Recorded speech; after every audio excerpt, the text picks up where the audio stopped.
జై ముదిరాజ్.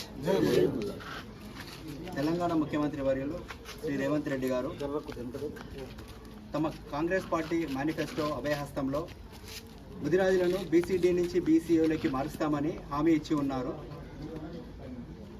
అయితే మీ హామీ ప్రకారంగా వెంటనే ముదిరాజులను బీసీడీ నుంచి బీసీఓలోకి తక్షణమే మార్చాలి. రాబోయే 3-4 నెలలలో వేల సంఖ్యలో ఉద్యోగాల నియామకాలు భర్తీ ప్రక్రియను మీరు మొదలుపెట్టి ఉన్నారు కాబట్టి ఆ నియామకాలలో వర్తించే విధంగానే తక్షణమే బీసీడీ నుంచి బీసీఓలోకి మారిస్తే కనుక మా ముదిరాజ్ ఉద్యోగార్థులకు కూడా దాని ఫలితం అందుతుంది.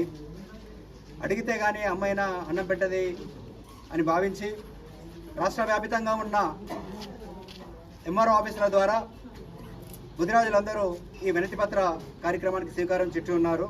ఈరోజు ఈ మూడిచింతలపల్లి మండలం ఎంఆర్ఓ గారికి ఇస్తున్న వినతిపత్ర కార్యక్రమంలో ఇటు షామీర్పేట మండల ముదిరాజులు కానీ ఇటు మూడిచింతలపల్లి మండల ముదిరాజులు వచ్చిన వాళ్ళందరికీ పేరు పేరున నమస్కారాలు తెలియజేస్తూ వెంటనే ముదిరాజులను బీసీడీ నుంచి బీసీఏకి మార్చాలని కోరుతూ జై ముదిరాజ్.